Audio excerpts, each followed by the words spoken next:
입니다. 오늘 이제 종합적으로 점검하는 날이니까 제 의견 말씀드리고 짧게 대답을 해주시고 필요한 정리나 향후 대책이나 이런 것들은 추후에 필요하면 정리해주면 좋겠습니다. 수도권 광역교통망 정비 문제가 이제 문제인데 서울시, 경기도 모두에서 지금 현재 수도권 교통본부가 있기는 하지만은 단순한 협의기구에 불과해서 일정한 수준 이상의 성과를 내기 어렵다. 그래서 인허가권을 가지는 수도권 광역교통청의 설치가 필요하다고 경기도지사나 서울시장이 공히 이야기를 하고 있습니다. 이게 안 되니까 시도 간의 이해관계 때문에 제대로 협의가 안 되고 결론이 안 나는 것이 많아서 양 광역단체장이 다 요구하고 있는데 중앙정부 입장으로서도 협의 안 되는 것을 중앙정부가 합리적인 방안을 결정을 내면 인허가권을 가지고 하는 이런 외청이나 독립된 권한을 가진 청의 필요성에 대해서 어떻게 생각하고 있는지 답변해 주세요. 예, 그 조직 문제까지는 아직 생각 못했습니다만은 수도권의 그 광역 지방자치단체 간의 그런 그 교통 문제들은 지자체 간의 그런 그 협의체를 하나 만들어서 움직일 필요성에 대해서는 공감하고 협의체는 있습니다. 지금 있는데 그 협의체가 인허가권이 없고 의견이 대립될 경우에 결론을 낼 수 없어서 이 체제로는 맞지 않으니까 전체에 관해서 광역시도 단위를 넘는 결정권을 가진 조직을 하나 만들어 달라는 겁니다. 그래서 그 조직 문제에 대해서도 한번 더 검토를 하겠습니다. 검토해서 될 일이 아니고 지금 뭐 매일매일 교통 전쟁인데 빨리 결론을 내세요. 그 다음 국토부 산하 협회 조합의 방만 경영이 매우 심각합니다. 올 5월 달에 자동차 공제 조합에 대한 합동 점검 결과 116건의 처분 요구가 나오고 이랬는데요. 이게 지금 적발하고 나면 다음에 재발하지 않아야 되는데 시정 조치나 징계 자체가 부실하기 짝이었고 일정한 기준도 없어요. 조합과 협회 국토부 퇴직 공무원이 윤관석 의원님이 조사한 바에 의하면 6년간 임원급에 103명이나 취업해 있고 이래요. 이런 것들이 다 원인이 돼서 그런데 지금 이 감독관청에서 임원 취임 승인이나 취소 뭐 여러 가지 권한을 가지고 있지 않습니까? 이 기준도 빨리 좀 정립을 하고 여기에 맞지 않으면 징계, 그 다음에 여러 가지 인허가에서 감독권을 발동해서 제대로 좀 정비를 하세요. 이것도 다 서면으로 어떻게 하겠다고 답변을 다 주시기 바랍니다. 지금 고속도로에서 이 큰 차들의 이 과속이 사고의 많은 원인인데요. 이 지금 규제하기 위해서 속도 제한 장치를 도입을 했는데 지난 5일에 5,500대 속도 제한 장치 해제한 업자가 검거가 됐고 그 다음에 2014년에는 1,100대 해제한 사람이 검거됐고 10월 10일에는 경찰이 제한 장치가 해제된 차량 3,300대를 추가로 확인했습니다. 이게 고속도로에 돌아다니는 차들 속도 제한 장치 자체가 이게 거의 실효성이 없게 됐어요. 근데 처벌 보면 속도 제한 장치를 해제해봐야 과태료 100만 원에 불과합니다. 걸리면 과태료 100만 원 물고 안 걸리면 뭐 과적, 과속 이러니까 이게 없어지지 않는 겁니다. 그러니까 이것도 지금 제대로 된 실효성 있는 대책을 좀 마련하되 속도 제한 장치를 해제한 운전사는 속도 제한으로 얻는 이익보다는 불이익이 훨씬 많도록 무슨 행정벌이나 조치를 해야 될 테고 이 지금 속도 제한 장치를 해제한 업자는 다시는 다시는 이런 일을 못하도록 사법당국과도 협조를 해서 아주 중형에 처해야 됩니다. 이게 대형 사고들 유발하는 원인이 있기 때문에 이거 실효성 있는 단속 대책 좀 강구해 주시기 바랍니다. 지금 빈집 대책과 관련해서 작년 통계에 보면 빈집이 106만 채로 2010년에 비해서 27만 채나 증가되고 있어서 이것이 지금 문제가 많은데 현재 국토부는 빈집과 관련된 사업이나 대책이 전혀 없다는 답변을 하고 있어요. 다행스럽게 우리 위원회에 있는 이현성 의원이나 이춘석 의원이 실태조사, 강제철거, 용도 변경 등 앞서간 일본을 좀 벤치마킹해서 이런 법안을 내놓고 있는데요. 이 법안이 조속히 심의될 수 있도록 좀 협조를 구해주기 바라고 이 법안이 통과되기 전이라도 이런 문제를 논의할 기구 자체를 국토부 안에 만들어서 준비를 해야 할 필요가 있다고 생각하는데 의견이 어떻습니까? 예, 저희들도 이미 그 의원님 지적에 대해서는 전적으로 공감하고 금년 연초에도 저희들 이 문제에 대해서 지자체와 전문가들 간의 그런 그 의견 수렴을 실시하고 있습니다. 그리고 정비사업 발전 포럼이라는 것을 3월달에 발족을 시켜서 계속 조사도 하고 또 이 뭐 필요한 정책 대안을 강구 중에 있습니다. 예, 바짝 좀 해주시기 바라고. 재개발, 재건축과 관련해서 추가 분담금 인상 때문에 많은 민원과 고통이 제기되고 있습니다. 심지어 추가 분담금 1억 이상이 나와서 감당이 안 되는 그런 지역도 많습니다. 추가 분담금의 정도를 확정짓는 것이 관리처분 계획인데 일반 조합원들은 이처럼 중요한 관리처분 계획이 어떻게 계산되고 작성되는지 적절한 검증 없이 조합과 시공사의 말만 믿고 동의를 하게 되고 지자체는 1년에 한 번 있을까 말까 한 이 관리처분 계획 인가에 전문성이 없으니까 그대로 동의만 있으면 해주게 됩니다. 그러다 보니까 그 이후에 이 조합 내의 법률적인 분쟁이 관리처분 계획을 둘러싸고 추가 분담금 획정이 정확하냐 하냐를 따지는 과정에서 횡령 이걸 둘러싼 게 몇 년 사이에 5천 건이나 넘어요. 그래서 그렇다면 이 관리처분 계획 승인과 관련해서 전문성이 없는 조합원이나 조합 혹은 기초단체에 맡길 것이 아니라 국토부가 전국 차원에서 관리처분 계획의 적정성이나 이런 것을 담보하고 검증해줄 전문기구나 이런 것을 광역 단위로 구성하든지 몇 개를 구성해서 걸러줘야 최종적인 분쟁이 줄어들고 하니까 여기에 관해서도 문제점을 좀 인식하고 대책을 마련해 주길 바라고요. 우리 경주 이런 데 지금 지진이 와서 내진 설계에 많이 문제가 돼 있습니다만은 한국 수력 원자력이 발전용 댐을 수공으로 위탁해서 일괄 운영을 하고 있습니다. 그런데 이것들 중에서 댐 9개가 80년대 이전에 만들어졌고 그 중에 4개는 40년대에 지어진 댐이어서 댐 본체의 내진성 자체가 지금 문제가 되어 있습니다. 지진 피해가 여러 가지가 있지만은 댐이 무너졌을 때 피해는 엄청난 것이고 지수탑은 또 무너지고 나면 그 광역 상수도권의 매년 내에서는 전액 빠져 있습니다. 이거 챙겨보시고 반영을 하시면 되겠습니다. 말씀해 주시고. 예, 그렇게 하겠습니다. 네, 주호영 의원님 수고하셨습니다. 네, 다음은 최경환 의원님, 네, 질의하시기 바랍니다. 예, 최경환 의원입니다.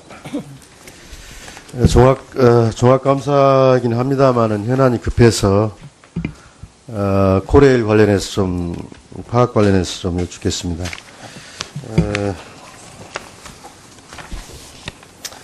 계속 지금 파업이 불법이냐 아니냐가 논란이 있는데 제가 최근에 입수한 철도 파업 관련 관계기관 대책회의 자료를 보니까 고용부는 정당성이 없어 불법 파업이다 이러고 법무부는 근로조건과 관련되었다고 볼 여지가 있어서 목적이 불법성이면 신중한 접근이 필요하다 이런 주장을 하고 있어요. 오늘 제가 불법성 여부 이걸 따지자고 하는 건 아닌데 정부 내에서 이런 논란이 있습니다. 그래서 불법 파업이라 하는 주장도 설득력이 약해졌다고 보고요. 또 서울 지하철 같은 경우 또 타결되고 하는 걸 보면서 더욱 그렇습니다. 그런데 그 당시 회의에서 이 청와대가 모두 다 나서고 있어요. 파업 장기화 전망시 관계 부처 장관 합동 담화문을 발표하고 그런 조치 방안에 대해서는 BH와 협의회 결정하라 국무 1차장의 발언인데 아직 관계부처 장관 합동 담화문을 발표했습니까?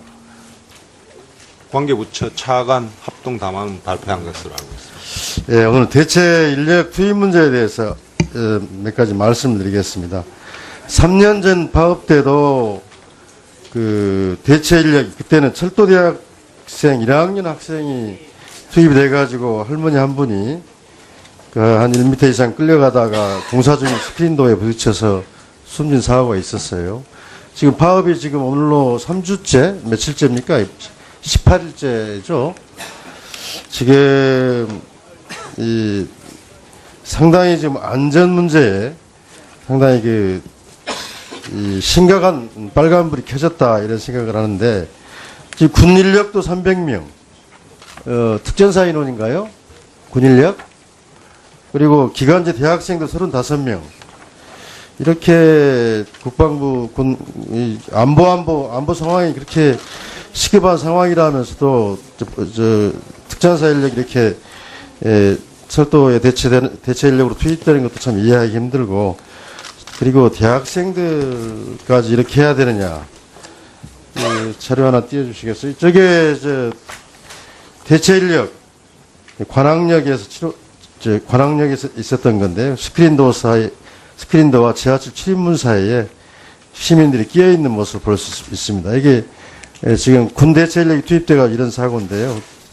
그리고 이런 그 반대편 출입문이 열린 지하철도 있고 이런 사고들이 실제 보고가 되고 있습니다. 그래서 위험이 점점 가중되고 있는데, 그리고 이 문자 메시지 한번 보십시오. 지난 6월에 코레일에 인턴을 지원했다가 불합격단 지원자들에게 보낸 문자예요. 대체 인력을 모집한다. 1개월 이상 일용기간제를 근무하겠다. 보수는 얼마 주고. 재미있는 것은 대체 인력 경력자는 향후 정규직 시험에 우대하겠다.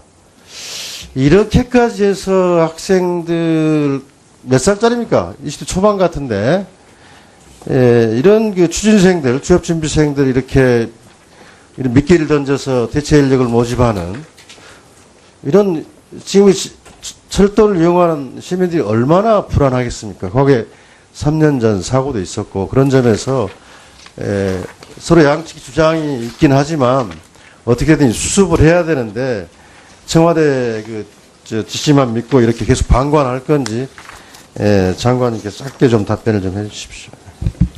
지금 대체 인력은 그런 철도 안전법 등 이 관련 법령과 또 그리고 철도공사 규정 등에 따라서 철저하게 안전 교육을 시킨 후에 투입되고 있고, 또 실제 근무하면서도 그런 그 정비 이력, 정보의 입력이라든지 또 안전 근무 수칙이라든지 이런 부분에 대해서 충분하게 교육을 단기간 교육받은 사람들이 투입되고 있고, 또 실제 사고가 3년 전에도 그런 사고가 났고 지금도 나고 있는 거 아닙니까? 그래서 저는 우리 위원회와 국토부에 이런 제안을 합니다.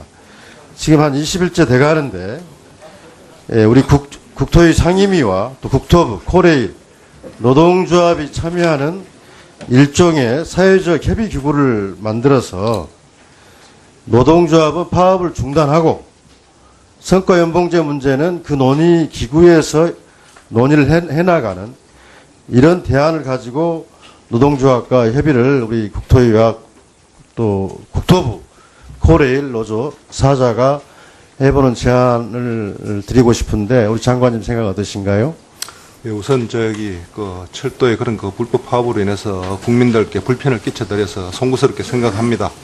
그리고 정부로서는 비상수송 대책에 만전을 다하되 이 불법 파업에 제가 대해서는 이야기하는 것은 원칙대로 시급한 상황에서 이런 사회적 조정 협의기구를 만들어서 사태를 수습하자는 제안입니다. 저희들은 일단 불법 파업에 대해서는 원칙대로 대응해야 계속 그렇게 원칙대로 가시겠다는 말씀이시죠? 예. 안전을 확보하면서 이런 비상수송 대책을 차질 없이 시행하는 것이 진짜 정부의 책무일 것이고, 네, 알겠습니다. 철도공 이러니까 이게 없어지지 않는 겁니다. 그러니까 이것도 지금 제대로 된 실효성 있는 대책을 좀 마련하되, 속도 제한 장치를 해제한 운전사는 속도 제한으로 얻는 이익보다는 불이익이 훨씬 많도록 무슨 행정벌이나 조치를 해야 될 테고, 이 지금 속도 제한 장치를 해제한 업자는 두 번 다시는 이런 일을 못하도록 사법당국과도 협조를 해서 아주 중형에 처해야 됩니다. 이게 대형 사고들 유발하는 원인이 있기 때문에 이거 실효성 있는 단속 대책 좀 강구해 주시기 바랍니다. 지금 빈집 대책과 관련해서 작년 통계에 보면 빈집이 106만 채로 2010년에 비해서 27만 채나 증가되고 있어서 이것이 지금 문제가 많은데, 현재 국토부는 빈집과 관련된 사업이나 대책이 적용입니다. 오늘 이제 종합적으로 점검하는 날이니까 제 의견 말씀드리고 짧게 대답을 해주시고, 필요한 정리나 향후 대책이나 이런 것들은 추후에 필요하면 정리해주면 좋겠습니다. 수도권 광역교통망 정비 문제가 이제 문제인데, 서울시, 경기도 모두에서 지금 현재 수도권 교통본부가 있기는 하지만은 단순한 협의기구에 불과해서 일정한 수준 이상의 성과를 내기 어렵다. 그래서 인허가권을 가지는 수도권 광역교통청의 설치가 필요하다고 경기도지사나 서울시장이 공히 이야기를 하고 있습니다. 이게 안 되니까 시도 간의 이해관계 때문에 제대로 협의가 안 되고 결론이 안 나는 것이 많아서 양광역단체 감독권을 발동해서 제대로 좀 정비를 하세요. 이것도 다 서면으로 어떻게 하겠다고 답변을 다 주시기 바랍니다. 지금 고속도로에서 이 큰 차들의 이 과속이 사고의 많은 원인인데요. 이 지금 규제하기 위해서 속도 제한 장치를 도입을 했는데 지난 5일에 5,500대 속도 제한 장치 해제한 업자가 검거가 됐고, 그 다음에 2014년에는 1,100대 해제한 사람이 검거됐고, 10월 10일에는 경찰이 제한 장치가 해제된 차량 3,300대를 추가로 확인했습니다. 이게 고속도로에 돌아다니는 차들 속도 제한 장치 자체가 이게 거의 실효성이 없게 됐어요. 근데 처벌 보면 속도 제한 장치를 해제해봐야 과태료 100만 원에 불과합니다. 걸리면 과태료 100만 원 물고 안 걸리면 뭐 과적 과수 매일 교통 전쟁인데 빨리 결론을 내세요. 그다음 국토부 산하 협회 조합의 방만 경영이 매우 심각합니다.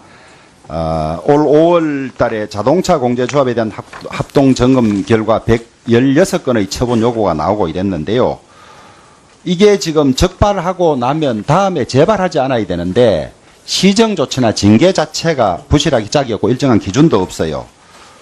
조합과 협회 국토부 퇴직 공무원이 윤관석 의원님이 조사한 바에 의하면 6년간 임원급에 103명이나 취업해 있고 이래요. 이런 것들이 다 원인이 돼서 그런데 지금 이 감독관청에서 임원 취임 승인이나 취소 뭐 여러 가지 권한을 가지고 있지 않습니까? 이 기준도 빨리 좀 정립을 하고 여기에 맞지 않으면 징계, 그 다음에 여러 가지 인허가에서 지장이 다 요구하고 있는데 중앙정부 입장으로서도 협의 안 되는 것을 중앙정부가 합리적인 방안을 결정을 내면 인허가권을 가지고 하는 이런 외청이나 독립된 권한을 가진 청의 필요성에 대해서 어떻게 생각하고 있는지 답변해 주세요. 예, 그 조직 문제까지는 아직 생각 못했습니다만은 수도권의 그 광역 지방자치단체가 단체 간의 그런 그 교통 문제들은 지자체 간의 그런 그 협의체를 하나 만들어서 움직일 필요성에 대해서는 공감하고 협의체는 있습니다. 지금 있는데 그 협의체가 인허가권이 없고 의견이 대립될 경우에 결론을 낼 수 없어서 이 체제로는 맞지 않으니까 전체에 관해서 광역시도 단위를 넘는 결정권을 가진 조직을 하나 만들어 달라는 겁니다. 그래서 그 조직 문제에 대해서도 한번 더 검토를 하겠습니다. 검토해서 될 일이 아니고 지금 뭐 매일